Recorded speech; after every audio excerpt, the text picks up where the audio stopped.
Calls across the nation to defund the police. To end policing as we know it. Off the charts violence in New York City. 11 people shot in just 8 hours on This is Sunday. about the police officers who every single day put on that uniform and they run towards danger when we run away from it.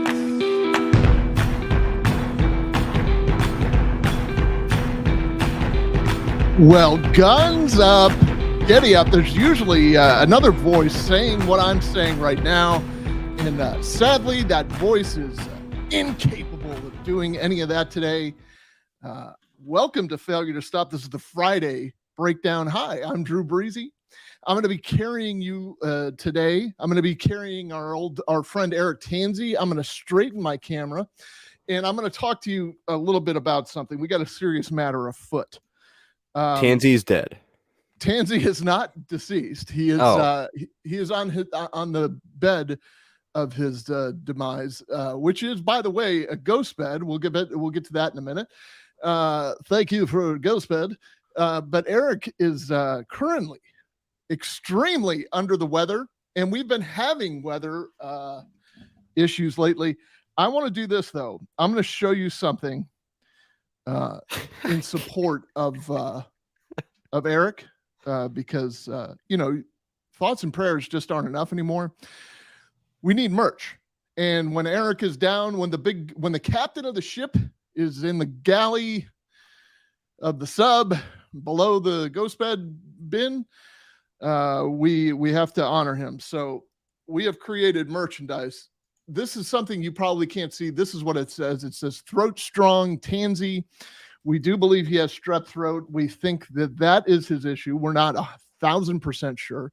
There is no threat of gonorrhea that we know of. But that again is always a possibility. It's always a possibility, and that of course is a HIPAA violation. And just as fertile as that bedchamber is in the Tanzi household, it is quite possible that actually he is pregnant. So we are thinking about you, Eric Tanzi. All the blue. We're thinking about you, Ashley. Anything. I'm sorry, what was that? I said all the blue chew can make anything possible. So all the blue chew can make anything possible. We are going to try to crowbar as many ad things as we can. So we are talking. Today we're going to have a great show. I promise you. I will rely on your interaction in the chats. Elijah's going to help me out, the underpaid producer. He's going to help me out a little bit by pointing out when you have good or great questions, because I kind of need your help on this one. I'll be fine. I will do my best. I ate some peanut butter over the top last night, so I may have to run to the bathroom a couple of times. Peanut butter over the top is a type of ice cream. He is not talking about a new position, but he ate some peanut butter over the top ice cream. He said that there are chunks of fudge in it. It sounds delightful. I'm an ice cream guy since stopping alcohol. I've replaced alcohol with replaced alcohol with ice cream. So I'm somewhat of a connoisseur. I got to be honest. I was in heaven when I went to Cincinnati because there was a Graders there. I was promised Graders. I didn't get Graders. Speaking of Cincinnati, there's a podcast that's run out of there. It's called One More and I'm Out of Here. And One More I'm Out of Here, I guess, is the actual proper name of it. They have a YouTube channel. You should go there. You should subscribe. Those guys from that podcast, Rob Herking, the attorney, who looks like he's wearing a disguise at all times. Jason, the firefighter, who looks like Jason, the firefighter. He's also known as Chief Keef. And then there is Dan Carroll, who is a broadcaster and a professional one at that. Obviously, the brains of the operation. They're going to meet us in Clayton, North Carolina, and I hope you will too. We're going to be down there on, I will personally be there Wednesday. Eric Tanzi is going to be there because he lives there. Hopefully, he will have been released from his facility by then, and we are going to have a good old time. Jonathan, my co-host on the Comm Center, and if you missed last night's episode, I don't say shame on you. I say go back and watch it. I say let it download as a podcast. And literally download it to your machines, whatever machines you use for podcasting purposes, because we definitely get paid by the download, or we get credit anyway. Just makes it easier on us if you actually download the podcast. Certainly not Helps telling you us, what to do with your sell life. ads, actually. It helps us sell ads. It also, and I am not telling you to go into the Walmart or the Best Buy and find the Apple products that are on demonstration there and hit the download button on all of their apps for any of the Failure to Stop podcasts. I'm not telling you to do that. If you do that on your own, that's on you. I don't think it's illegal, but whatever. So at any rate, we're going to be having a good old time with those guys from Dead Leg Media. Josh from Dead Leg Media is going to be there with us as well in Clayton. We will be missing and singing the praises and good graces of Elijah. But to take all of our minds off of it, we will have the wonderful and beautiful Andrea of Andrea Up Late, who runs a little podcast, a true crime podcast known as Night Shift. You can watch that on Tuesday nights. There's all kinds of fun in store. There's charcuterie boards. There's probably some type of rum, because that's what Eric does in real life. There's going to be great conversations. From what I understand, the weather, and we use Josh's dead leg as the barometer. So from what I understand, it is going to be cool while we are there, which is always good for me, because it allows me to wear like outer layers, which covers up certain parts of me. And I prefer that.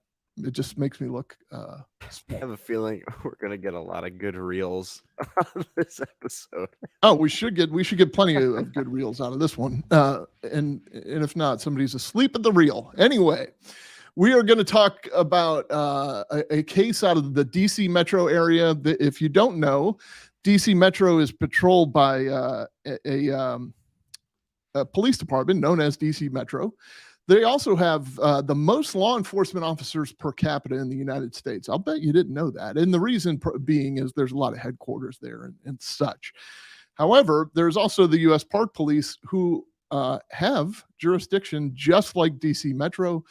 And those two agencies combined and did an intensive vehicle theft investigation, a stolen auto investigation, where they found a driver asleep behind the wheel. And it turned into a deadly force situation. So we're going to break down the body-worn camera and some of the other stuff for that.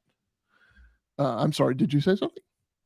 No. Okay, so I'm hearing voices in my head. I hope. Oh, did you accidentally play something? Oh, probably. So we're going to go to a news story real quick.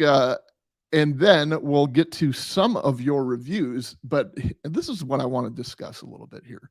There's a headline from the Law Officer website. It says at least 40 undercover informants were doing surveillance on January 6th, a lawyer says.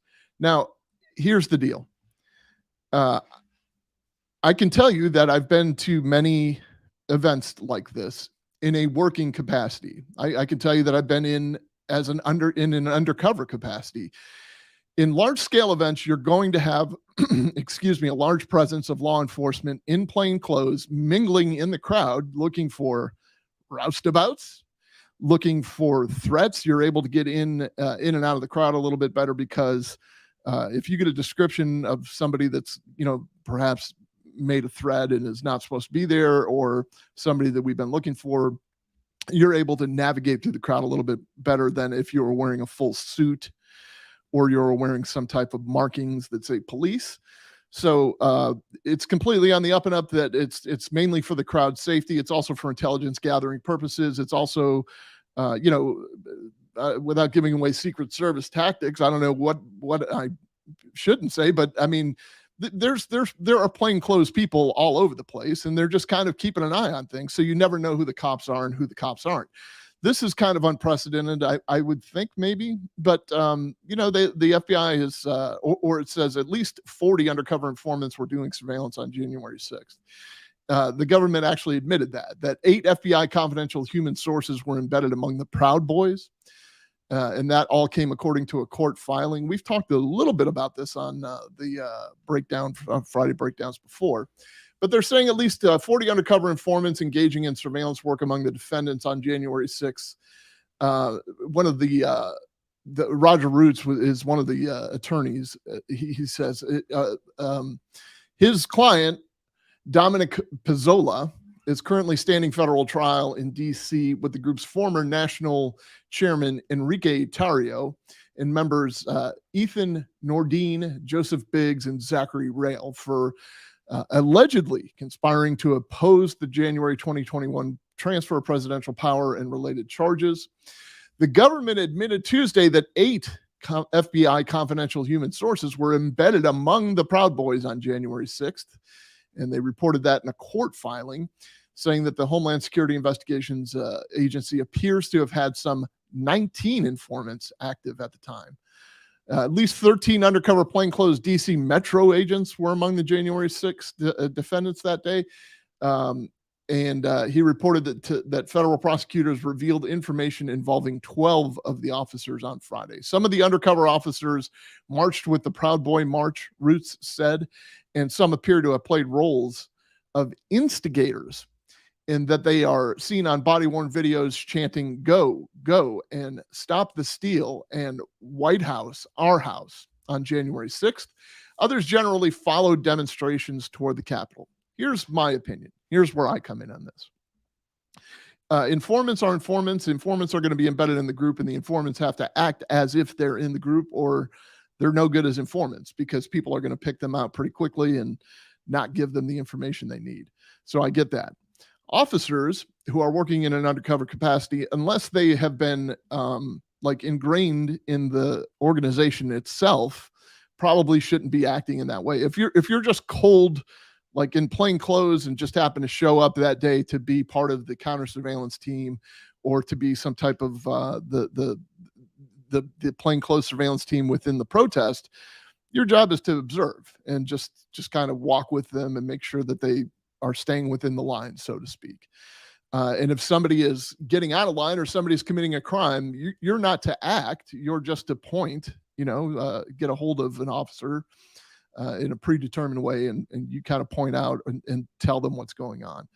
You're definitely not supposed to be inciting anybody. So I don't know if this is being painted by the attorney, as one picture and it was actually another, or if this was, unjust and unfair, as we talked about. But as we've talked about before, but there was a heavy informant presence. That's something that the FBI hadn't previously admitted, and with good reason. I've talked about that as well. I think a lot of people made a lot of flap over Ted Cruz's line of questioning to Director Wray about, can't you just answer the question if there were informants there or not?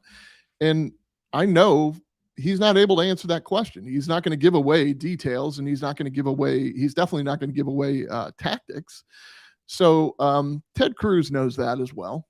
He's just trying to paint a certain picture. So politics is at play on both sides of this thing here. As far as the January 6th defendants are concerned, I don't want to be incarcerated myself, so I'll keep most of my opinion to myself. But I mean, I don't know that we're being told the whole story, and I don't think that I don't trust anything the media says, the mainstream media. I'll just leave it at that. How about that? Because they'll probably downgrade and cut my internet, and we've got a whole show to get through. So that's that. We do have a couple of reviews. Yes, we do. We have one very long-winded review. Which one do you want first? The short and sweet one, or the crazy let's do the long one? Let's do the short and sweet one. Okay. So I can get this get these tonsils working here. This is 5 stars and ghost bed for money. I'm a longtime listener since you started. I'm giving you 5 stars, and I bought a ghost bed recently so you guys can afford to buy better internet. Thank you, and stay hard.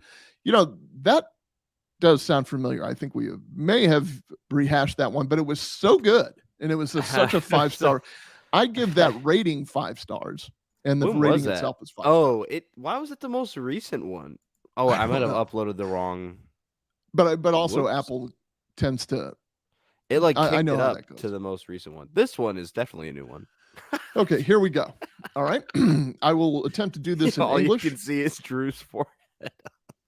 Right. So here, look, I'm like a gopher, like a what do they call those? What are those field somethings? Field That- mice. that it's just a gopher. Okay, thank you. Thank you, Gopher. Gopher is a character on the Love Boat. Hendo 808456 back in April said, and I think I know who this is. Hello to my NSA agent. 100% parentheses drink close parent. This podcast will land you on a watch list. That list of people we like to call ourselves the Wolf Pack. Here in the Wolf Pack, we only sleep on ghost beds while waiting for the next major news story to break. Eric, Drew, Andrea, John, UPP, and me, maybe some bias a bit, and soon Jay, bring the Wolf Pack 4, almost 5 shows a week, from true crime on Night Shift with Andrea up late, everything you need to know, but to not have to talk about dead babies and domestic violence on Last Call. The number one show for dispatchers and first responders, which is Comm Center with Drew Breezy and John, insert government name here, close parent. And then Eric and Drew round out the week with our flagship breakdowns, where retired law enforcement officers break down complex cases so the Wolf Pack knows what's really going on. Turn off Taylor Swift and tune into Failure to Stop. No Regrets, spelled RAGRETS intentionally. This was a 4-star, 5-star review. I appreciate Josh at Deadleg Media, who I believe was the culprit behind this one. I will take a lot of flack from people in my own household for saying anything negative about Taylor Swift. I will say that this Failure to Stop today is Taylor's version. That's all I'm going to say about that. So here we go. We can probably get into the news story that we're going to cover, or the breakdown. I would like to add one thing. We've gotten some reviews, and I'm going to try to add this. I know Eric wanted to address this week. Oh, yeah. Okay. Obviously, he's dying. Have a feeling. So here, I'm going to just add this in here real quick before we move on. So somebody left this. You are loosing me. This is one of my pet peeves. I got to be honest. Loosing and loose. I can't stand when people confuse lose and loose. It's even worse than your and your, or there and there. Like, yeah, because that's almost understandable. But you know what else I can't understand is when we need a strong women in the White House. WOMAN. I mean WOMEN. Like they always use the plural. You're tripping yourself up. But this says, you are loosing me. I've been a fan. This is a 2-star review, in full disclosure. I've been a fan and listening since day one. The recent addition of ad interruptions during each episode had me dropping this podcast like Mike did. Please, I beg of you, go back to fun ad reads. Well, here's the deal. First of all, Mike didn't drop this podcast. And Mike, I am Mike's son. Right. We may have a connection or two to Mike still. I'm still involved. He literally just didn't want to do any police related content anymore. I have the feeling I really have the feeling like, and he's thriving. He's doing great. And first of all, if you're not listening to what used to be known as Off the Cuff with Elijah, with Mike and Dave, they have their own show on Mike the Cop's channel. Please listen to them, watch them. I do. I contribute in the comments. I have fun. They're funny people. Secondly, Mike didn't leave us. He just wanted to do other things. And it is my guess, and I don't speak for Mike the Cop. I'm Drew the Cop.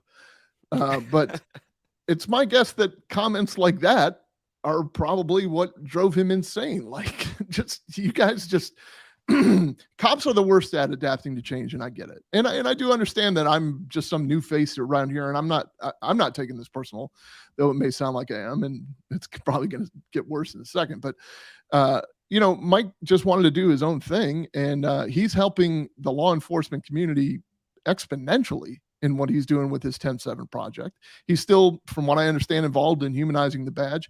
He was in our chats not more than two shows ago, just kind of making an appearance. We're not enemies with Mike the Cop. Mike the Cop is the OG, in my opinion. He set the standard. He's the reason I'm here. And in fact, just 4 months into this, I'm running the show myself because, our poor co-host is Tansy. And again, we're going to go throat strong for Tansy. Donate now, get a free bracelet. That may or may it's not not a be allowed. contest. But in your really, state. so yeah, he's not. Oh, the ad it's reads. not Go like ahead. he has just ditched us. No. But also, as far as those random ad inserts, we switched to a new platform and to put our podcast out to every other platform, because you have to do that through another platform. I know that sounds kind of confusing, but we have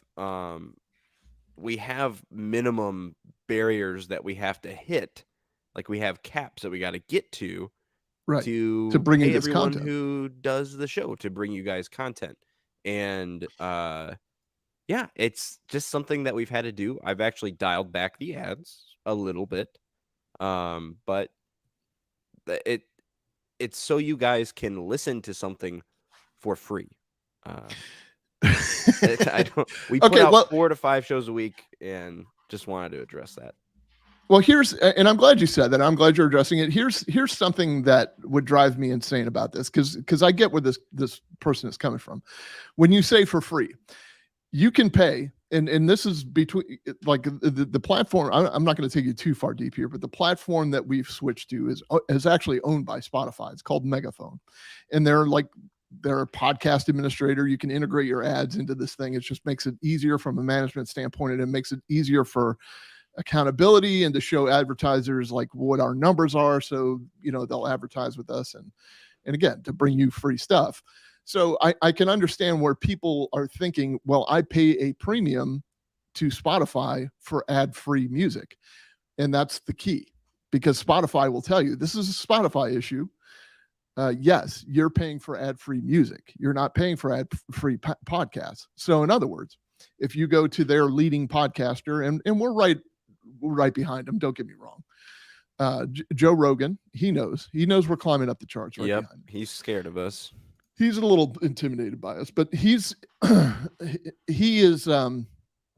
his podcast is laden with ads, whether you're a premium subscriber or not. Try listening to one of his podcasts on Spotify and rewinding while you're doing something because you missed the last statement. You're going to have to sit through an ad, and you can forward through that ad, but it's going to play you another ad. So even Joe Rogan is not immune from this. We're not the only podcast that this affects. So here's what I would offer you. And I'm not telling you to turn away from our advertisers. I'm not telling you, but the workaround is you can download it on Apple. You can download it on Google. You can download it on now YouTube, because YouTube has started their own podcast platform. So I would, we obviously prefer you spend your money with the advertisers that help us keep the ship afloat and help us bring you the content that we bring you.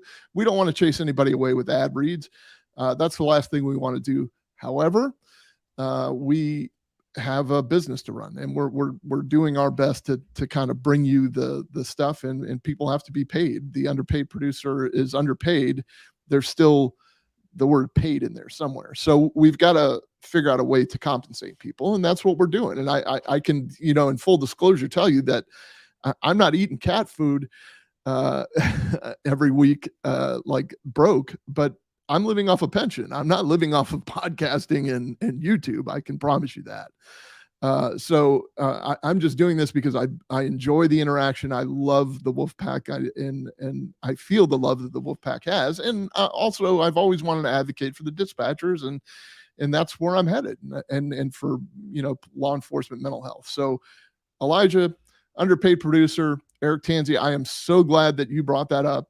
And I hope this clears the air. We're not trying to nickel and dime anybody. We're not trying to shove ads down your throat. Although, once again, we're throat strong for Tansey. But things are the way they are, and there are workarounds. And if we, hopefully can guide you in the right direction, stick with us. We don't want to lose you. And someone mentioned, I wish Eric was here. I wish Eric could have been here to address this. Yeah, Eric would have said the same thing, and Eric probably would have went on some really long rant. So I feel like it was probably a good thing we did it without him. And also, I don't. If you need to hear it from Eric, we'll make sure that you hear it from Eric. Like we can send us a DM with your phone number. I'll have him call you. Yeah. Also, the whole Roachgate thing is coming up again. Yeah, I sold my house. God bless you. We did a whole last call episode. It was being invaded by roaches. I got out. So it's over. It is, according to Eric, you lived at one point in Wanadate. Yep, Wanadate. And I went to high school, ironically, with a guy named Wanadate. And but anyway, Elijah's been freed from the roach-infested village he lived in, and he is currently enjoying his upside down peanut butter bar ice cream or whatever it's called somewhere else. All right. Anyways, back to the actual content. Anywho, today we're going to talk again about the officer-involved shooting that took place in a joint investigation of a stolen car in the DC metro area. I think what we'll start off with is something to make you angry. I'm going to play the attorney's press conference for you, and I don't want to say that this guy is I don't want to say that he is a Ben Crump wannabe. I will tell you that he is a Ben Crump gonna be. Now, let me frame what happened here, and let me give you full disclosure. I'm not 1,000% sure that this is a justified shooting. I'm not even 100% sure that this is a justified shooting. We're going to talk about it in depth. You're going to see body camera footage. You can make your own decisions. I'm just going to lend some experience into the matter. And essentially what happened was, this was in January. It was in early March. There was a young man. There were, first of all, Hyundais and Hondas, or Hyundais and there's another type of car. It escapes me, are very popular right now as stolen vehicles. They're quite frequently stolen, and DC's having that same problem that everybody else was. So what essentially happened was, and I do see Will Cray already saying that it was an armed kidnapping of a police officer. I want to talk about that for a second. So Kia's, thank you, Deadleg. Kia and Hyundai are very popularly stolen vehicles. So a DC Metro officer pulls up on a young man asleep at the wheel of a white Hyundai Tucson, an SUV. He runs the tag. The tag comes back to another vehicle. He looks in, the guy's still sleeping, and the ignition is tampered with. I always thought that they all had electronic ignitions, but I've been out of the game for a little bit, so I don't know exactly what the deal is with that.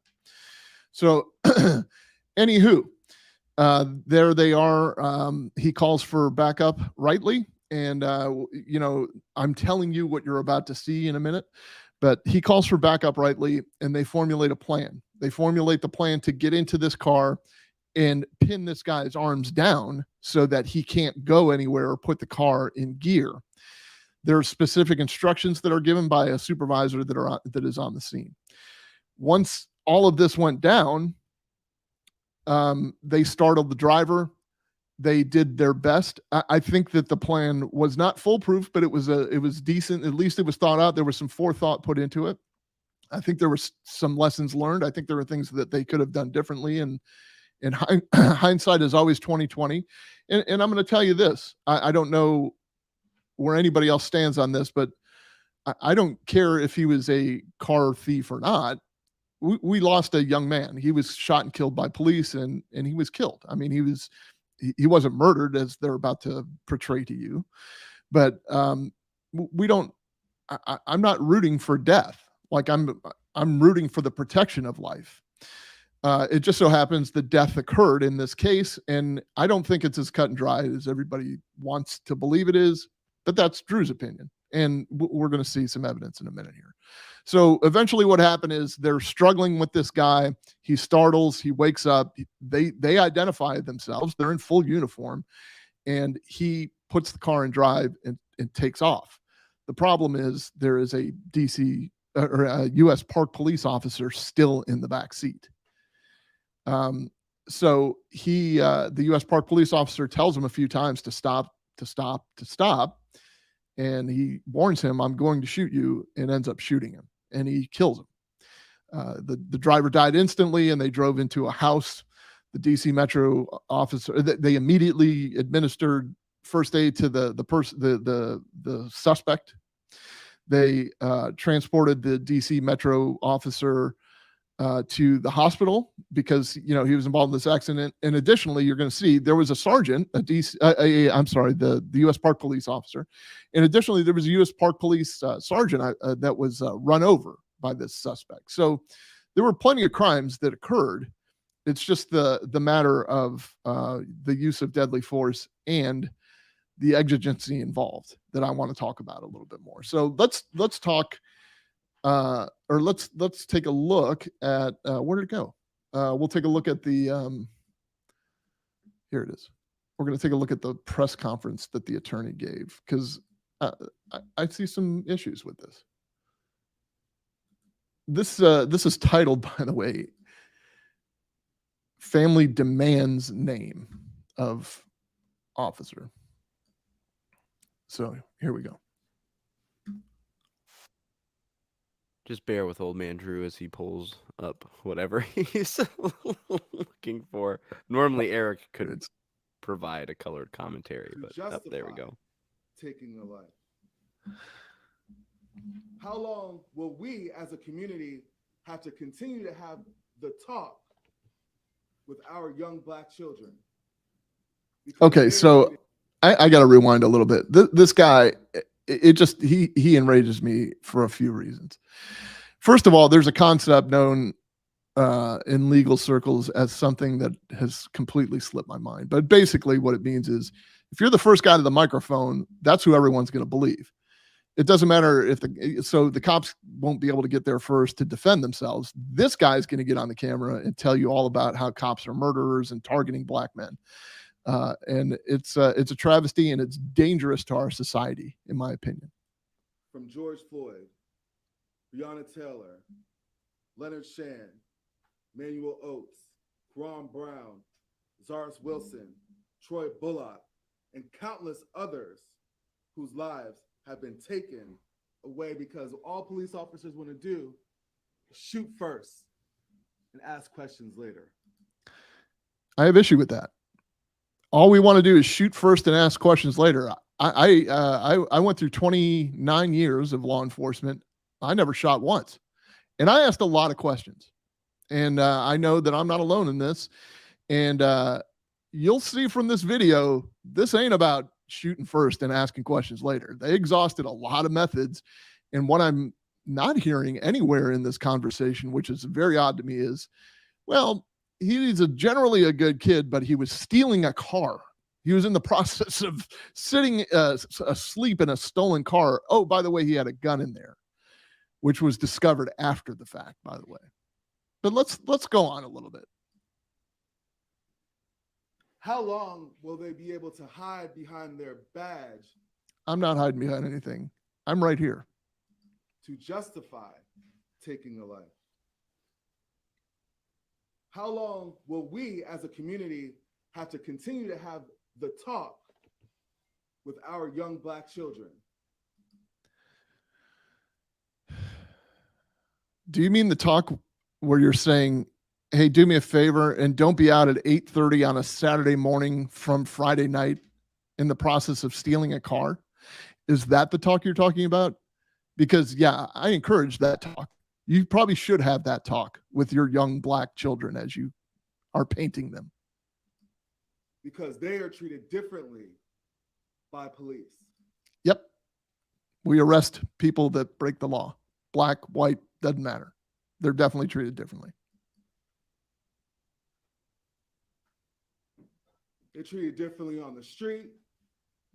They're treated differently during traffic stops. And in cases like Breonna Taylor, they're treated differently in their homes. Really? Delaney did not have to die. I agree with that.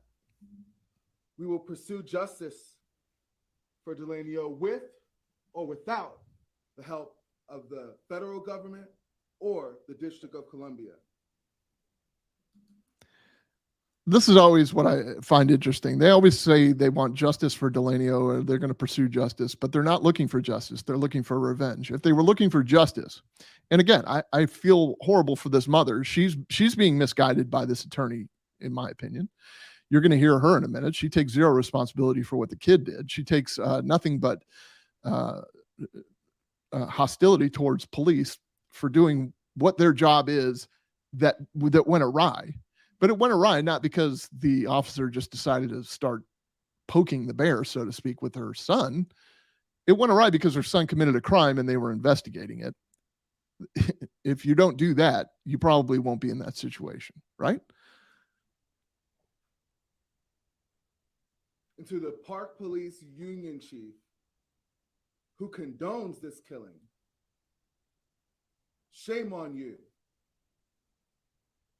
I hope that you never have to experience the pain that Miss Martin has had to endure, that her family has had to endure. Okay, fair enough. I hope that nobody has to endure the pain of losing a child.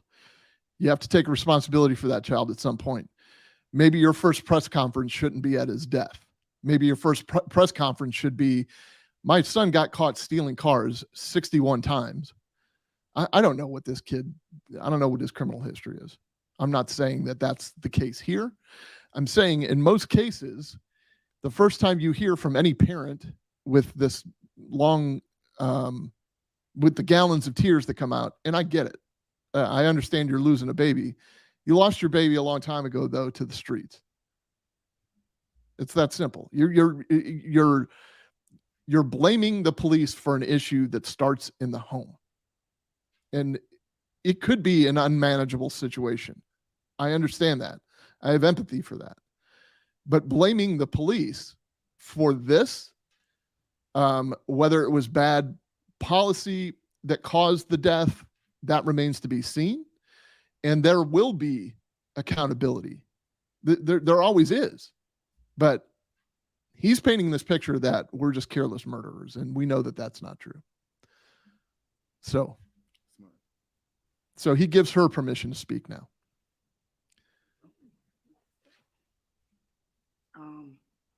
Seen the video yesterday of my son being murdered. I'm lost. Like, my kids got to adore seeing their brother murdered all over national TV.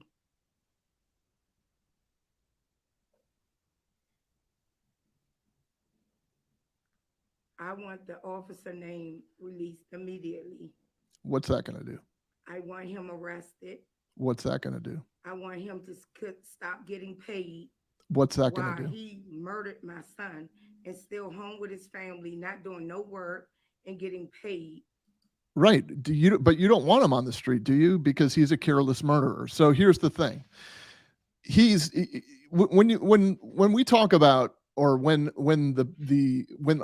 cases like this show up, it's always about how the officers get a paid vacation, or they're on state sponsored time, and they get paid to just sit around and do nothing. Are you kidding me?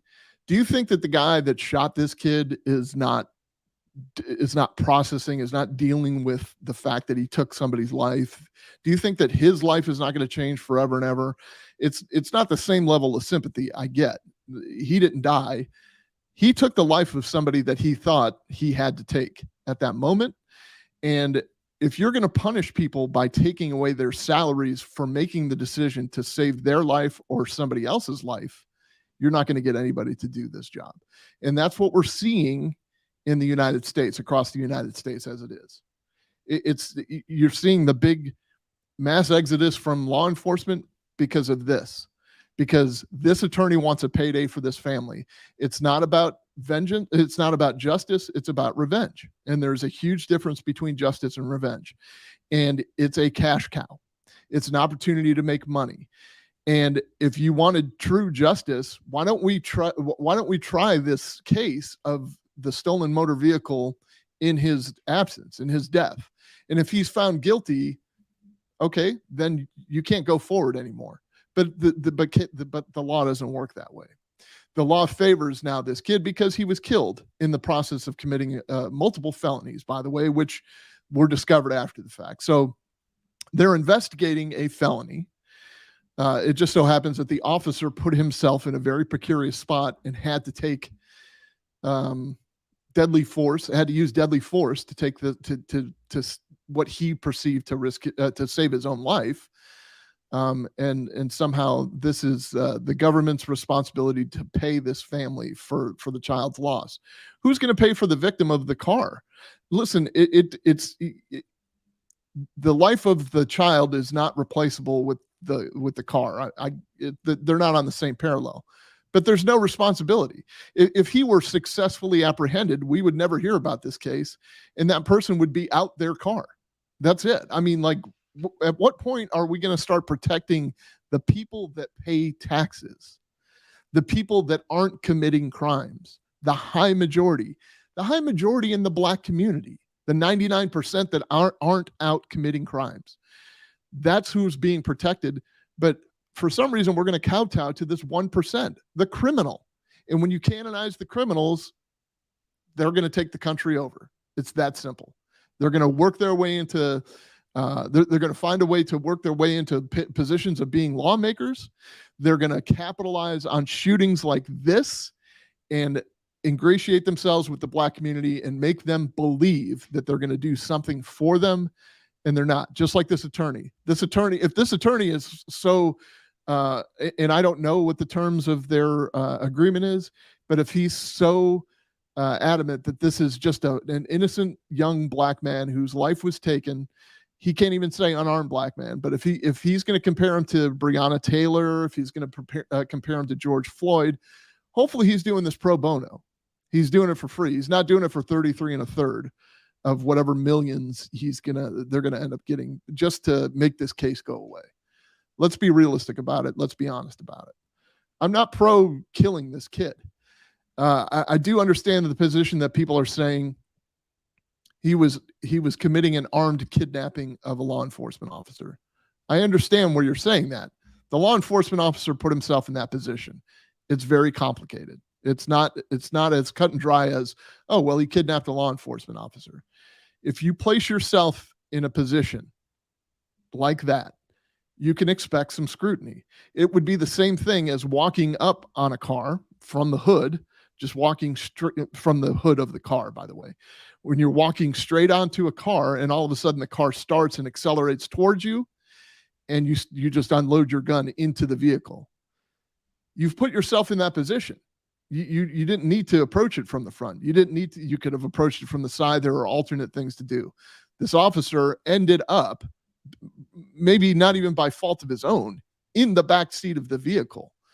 I guarantee that the courts are going to look at that. I'm not saying that it's not justified. I'm saying the courts are going to look at this created exigency that we're about to see. So enough of her. Let's take a look at thank you. Involved shooting, body worn camera recording. 3400 block of Baker Street Northeast. And you can skip Washington, through this D.C. wherever you want, Drew. Saturday, March 18th, playback 2023 at 8:50 a.m. If you hover over this the video, briefing is intended to provide the public with information about an officer-involved shooting that occurred in Washington, D.C. on Saturday, March 18th, 2023. You are about to see relevant video recordings to gain a better understanding of what occurred. This incident is still under investigation, and all statements in this briefing are based on the details we know at this point. We are committed to being transparent with our community, and it's our priority to release this information and inform our community as soon as possible. For privacy purposes, Elijah, it actually doesn't give me that. There you go. It gives it to you because it doesn't give you the option. Now it does. And images of the individuals captured in this video. A word of caution. This video of an officer-involved shooting contains graphic content and strong language. Viewer. All right, so it does contain very graphic content there. Just so you'll know, this is something that I found interesting. DC Code authorizes the U.S. Park Police officers to exercise the same law enforcement powers as the Metropolitan PD within the District of Columbia. DC Code 5 Trust that an officer members. So we're going to fast forward just a little bit till we get to the at approximately 8 the upon itself. United States Park rated, then crashed into a house near the intersection of 36th Street Northeast and Clay Street Northeast. Car 512. Car 512.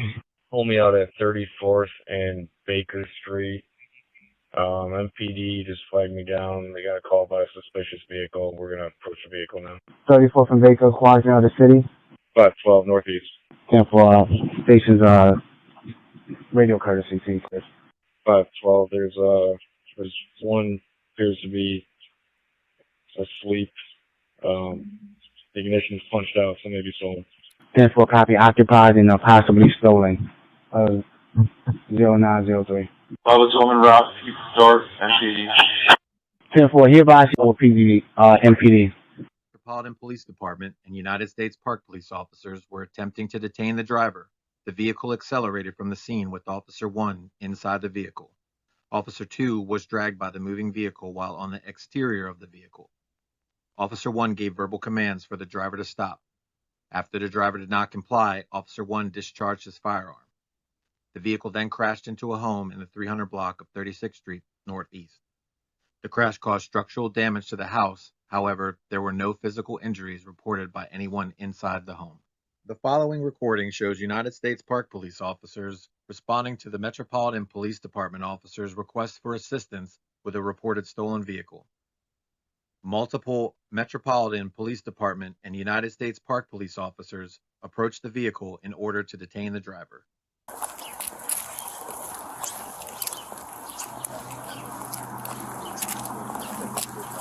So that's the white Tucson right there, the Hyundai product. And they're sneaking up on it, as you can see. There's different angles that we're going to be able to see in a second anyway, but he's trying to get to the birds are chirping. As you can see that he's trying to get into the back seat very quietly. He has his asp out for a reason. I think he's trying to unlock the front door or something to that effect.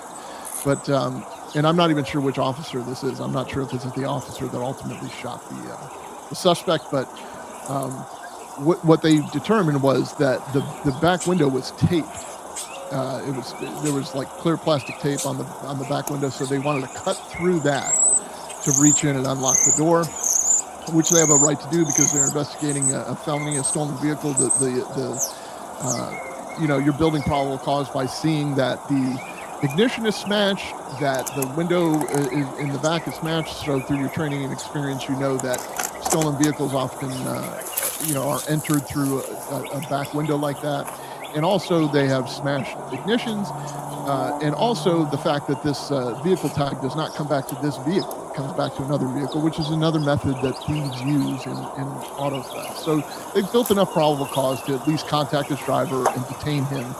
And they're very quietly, the best that they can, trying to open the back door after having cut through the plastic to unlock it.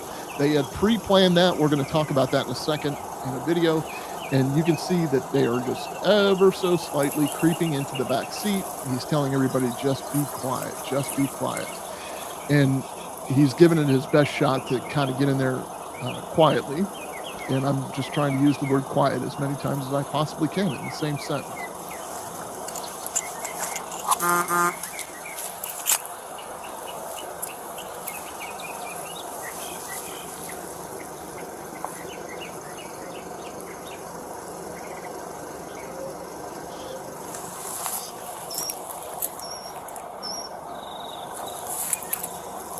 The following recording shows Officer 2 entering the vehicle to assist the Metropolitan Police Department officers with detaining the driver, then being dragged as the vehicle accelerated from the scene.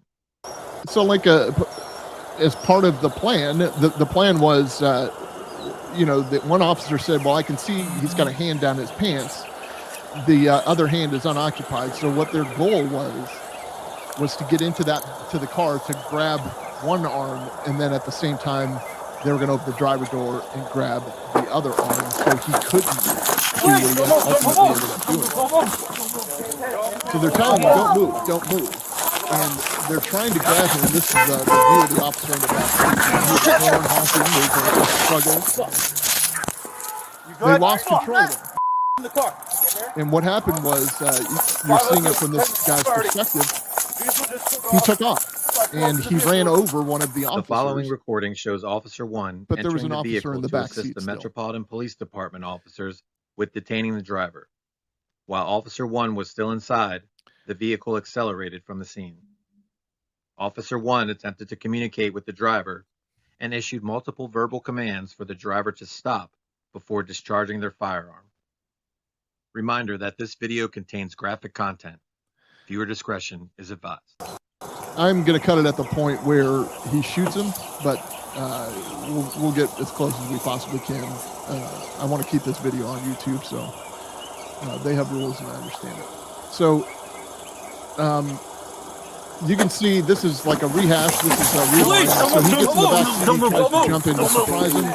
He's got a hold of him, but the kid's kind of strong and he struggles with the 3 or 4 officers that are trying to get him under control. And he gets his arm away enough to be able to put the car in gear, and he starts driving off, and the officer's telling him, stop.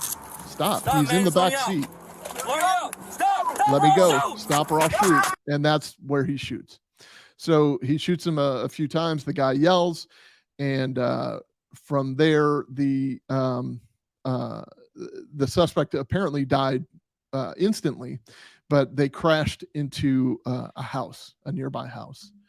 So that's what happened. That's what I'm saying. This is kind of a created exigency in a sense, that you'll hear in a second one of the sergeants say, whatever you do, don't get in that car. And if it starts to take off, just get out. Well, that was crazy.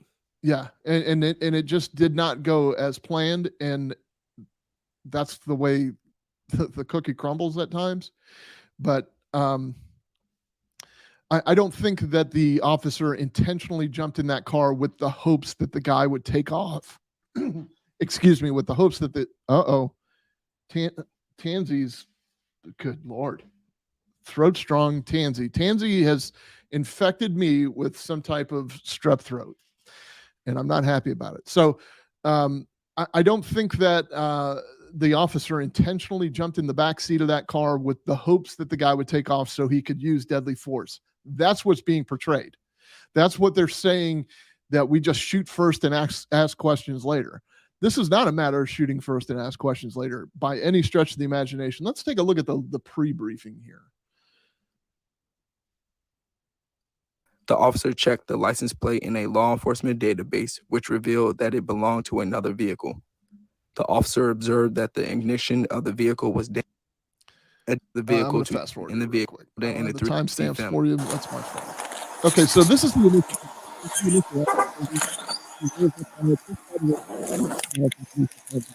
YouTube, the press release. So you can see he sees the guy, and then he walks around to the back, and then he gets on his radio, and that's the radio traffic you heard earlier, 503 or whatever it was. Put me on a suspicious vehicle and run this tag for me. And so he runs the tag and determines that it belongs to another car.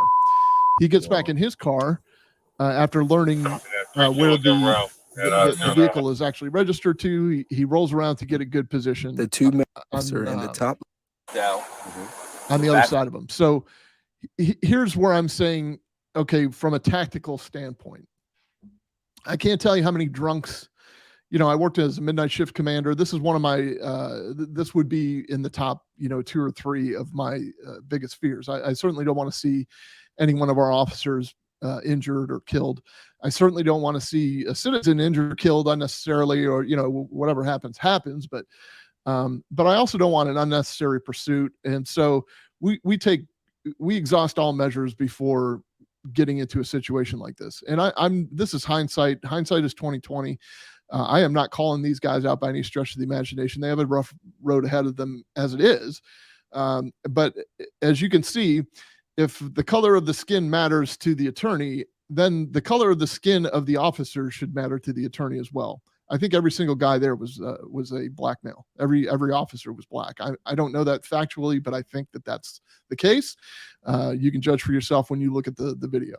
So what normally would happen is say you have a drunk sitting at a red light that has passed out, because it happens frequently here in Florida. 2 a.m, you're sitting behind a car at a red light. It's you and this car in front of you, the only 2 cars on the road at the moment, and the light turns green, and you're waiting and you're waiting and you're waiting, and then you have to put your failure to stop podcast on pause, so you're pissed, and you go up and you put your car in park, which is dangerous enough. You get out of this into this active intersection, and you look in the car and you see that the driver's passed out with a bottle of Crown Royal in his lap or whatever. Our goal in that situation is we're going to get a DUI unit to come handle the investigation. We don't want anybody waking up startled and taking off on us, because we know that we have suspicion to believe that they're impaired. So what would we do? I would direct one vehicle to back in basically to this car sitting at the stoplight so that he couldn't move forward. I would move my car forward so that it's touching the bumper so he couldn't back out. Maybe put somebody on the side. We have enough to detain this guy. He's not moving. All we're trying to do is get the situation stable and remove him from the car. That's all we're trying to do. This is the same thing that these guys did. The only thing different is they did not use any blocking vehicles. I think that's a mistake, in my opinion. I know, again, hindsight is 20/20. Perhaps there was a reason, but if you'll notice, there was a red car, just a regular some citizen's car, parked behind the Tucson, so he couldn't go back, and there was nothing in front. There should not have been any reason why you couldn't put a patrol car in front of there. There's also just little mini stop sticks you can throw underneath the tire before you make contact, or there's full-on stop sticks. If you don't know what those are used in stolen vehicle in pursuit, generally situations where you throw these spike things across the road and the car runs over it and it pierces the tire. So there's little mini versions of that you can just tuck right under the tire. So if the person does take off, they're not going to get very far because their tire is going to be punctured, and then you can apprehend from there.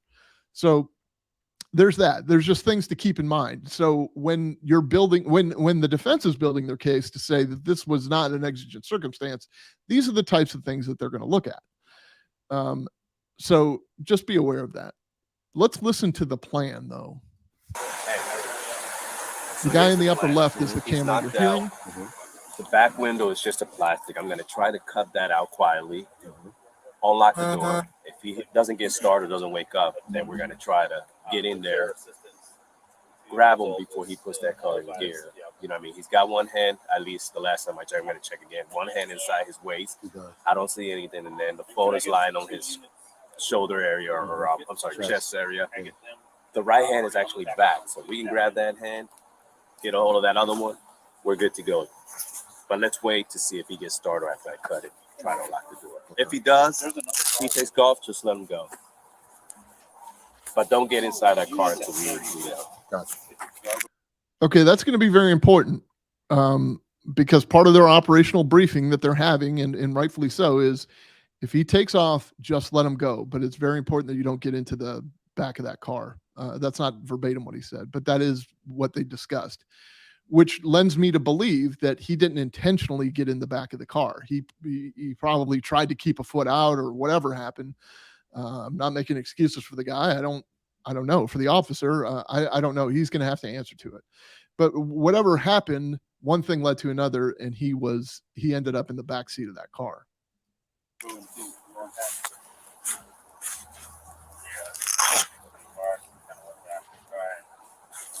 All right.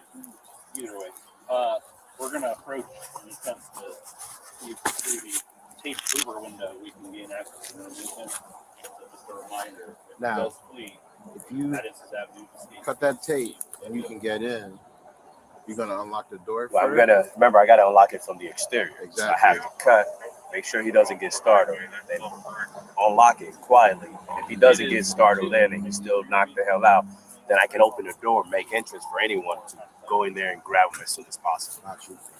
Just remember for us, don't grab by the neck. Oh, of course not. No. Got 4 kids at home that remind me of that every day.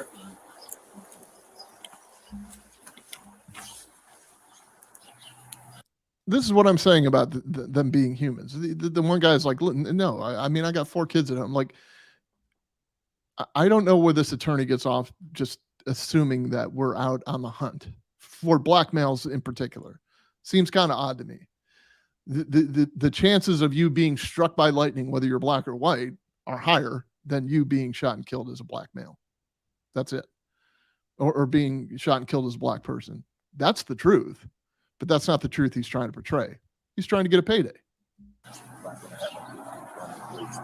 I think this kid might.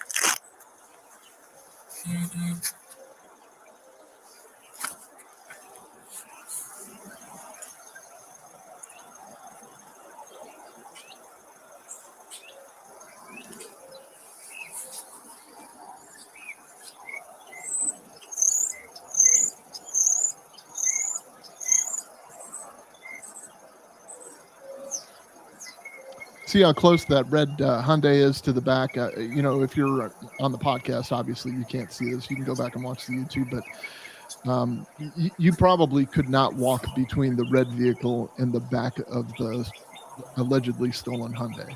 And he is very close to the curb, so it'd be kind of tough. I mean, you could easily pop over the curb, but just placing a vehicle along the side or placing a vehicle in front. And I'm not trying to beat a dead horse because I know these guys are probably, this is probably very obvious to them at this point, but so they're still trying to sneak their way into the car. You can see in the lower left here that, they're making their way in the back. They've opened the door, and there's a sergeant up front. He's got his hand on the vehicle behind the rear. Behind the rear driver's side door, and they're trying to time and coordinate their entry. You can see on the floorboard there's a bunch of drinks and like a baseball bat. If you've ever recovered a stolen vehicle after some juveniles have been out joyriding in the middle of the night or breaking into other cars, this is exactly what it looks like on the inside. The inside is trashed.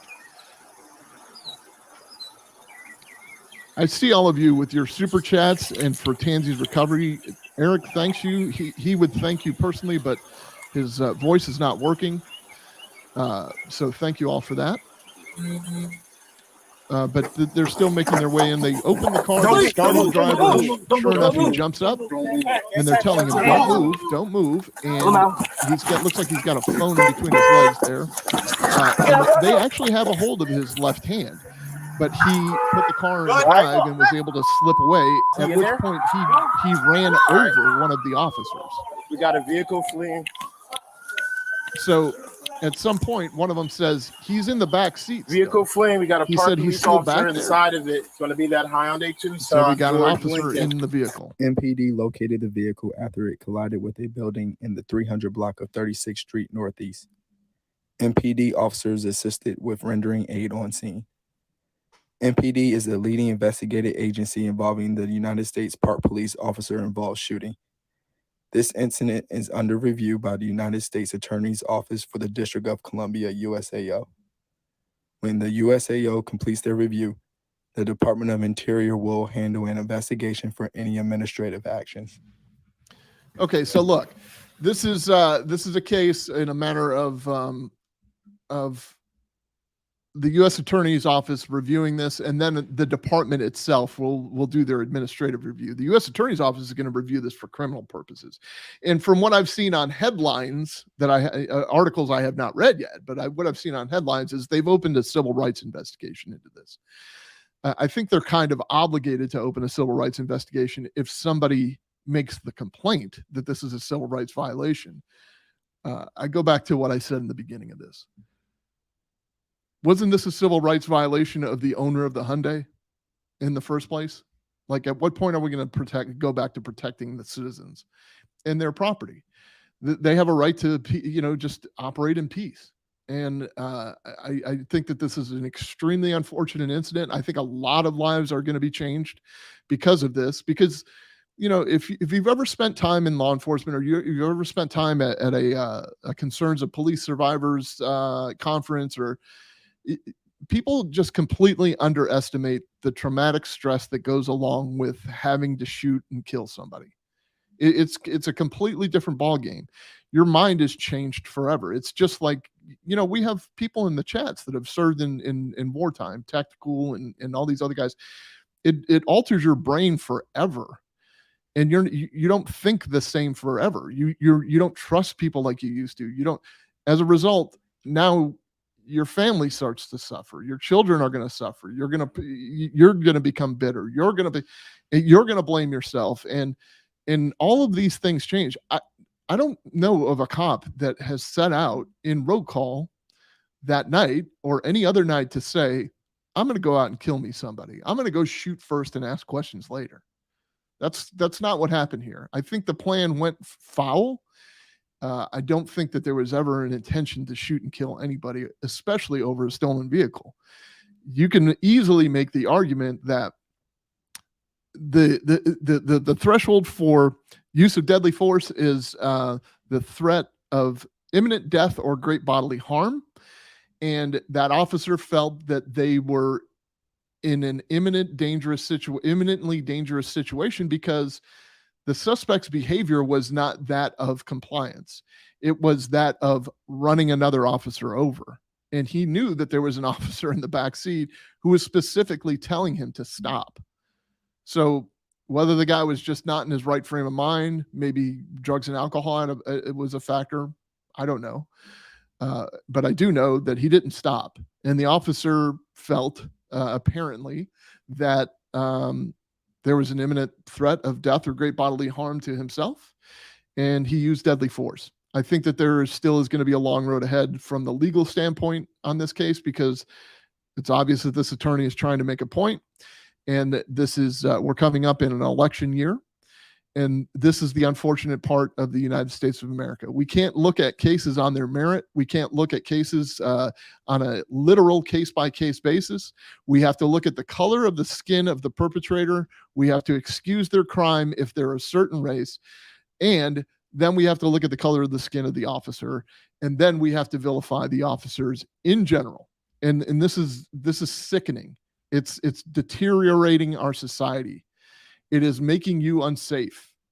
And that's, if we can just get to the tenets of love your neighbor, if you can just get back to the tenets of do unto others as you wish them to do unto you.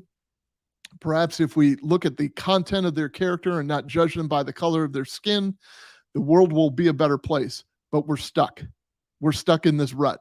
And for some reason, people want to perpetuate this. And I don't get it. And of course, it's easy for me to say I don't get it because I hear it all the time. You're a white man. Of course you won't get it. But you won't get it if you don't hear my side either. So open up your minds and open up your hearts. Understand that this is probably a tough legal battle for this officer. It's definitely going to be a tough mental battle. I'm glad that they made it out okay, that they're not injured. I feel sorry for the family of the young man that was killed, but he took his chances. And when you play with fire, you get burnt. And he definitely paid, an ultimate sacrifice just for the joyride of that Hyundai, if it in fact was stolen, which I, based on their probable cause, I believe it was. So I think we've covered this comprehensively. I don't know what else to talk about. We certainly can. I'd love to take any of your questions or challenges, but I think that's kind of it. I mean, listen, just turn off your TV and love your neighbor. I don't know what else to tell you. The Failure to Stop family of podcasts is here for you. And it's here for your enjoyment, whether there's placed ads or we're losing customers by the dozen. I'm saying that Monday nights with J. Darrell White and Eric Tanzi is a barrel of laughs. because they're doing their uncuffed comedy version of the police news. Tuesdays is Andrea Uplate and Eric Tansey doing a special show called Night Shift, and that covers true crime and true crime stuff. Wednesday, Eric teams up with Deadleg Media to do Last Call of the Day, so you can have something to talk about as a first responder on the weekends, and you, besides dead babies and domestic violence, and you don't have to sound like an asshole to your friends.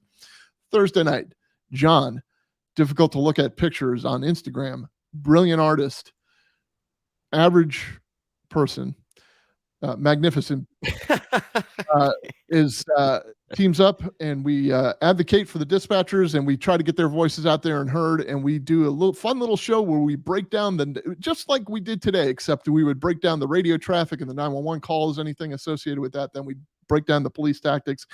Come on, watch it. It's a blast. And then which would lead us into the Friday breakdown, which is normally hosted by Eric Tansey, and then I am the Jonathan of Eric Tansey, which would be the co-host, and we have underpaid producer who's always in support. I just kind of sit around. He just sits around and makes fun little graphics. But please remember, thoughts, THOTS, and prayers for the Tansey community, for his Throat Strong, and so there he is, and that I can't remember what that was called. That was called a light biscuit, I believe. Thin biscuit. It was called a thin biscuit. So we have a question from the gallery here. My friend Abby Ellsworth, who runs the podcast on being a police officer, who has a phenomenal episode that I didn't get to listen to fully with Daniel Carr, who is another one of my favorites.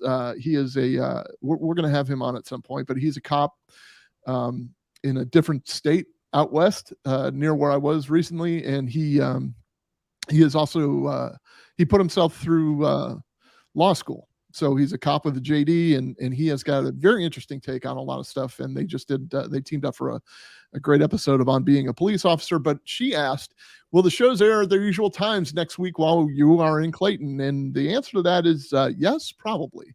It just depends on Eric, to be quite honest, but we have full intention of doing the shows, airing the shows at least when we normally do them.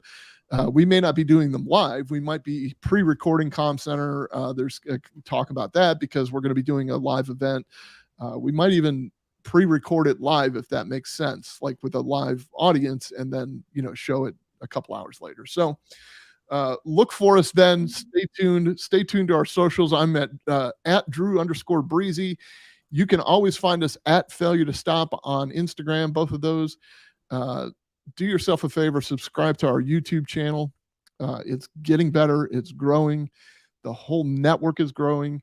Elijah's got a team of people that are going to impact the way you ingest us. And I can't wait. I'm excited for the future. Deadleg's working very hard on the Patreon end of this and the website. We just want to bring you good quality content, and we want to grow as a wolf pack, and we want you to be right there with Wolf Us. How about that? Oh, gosh.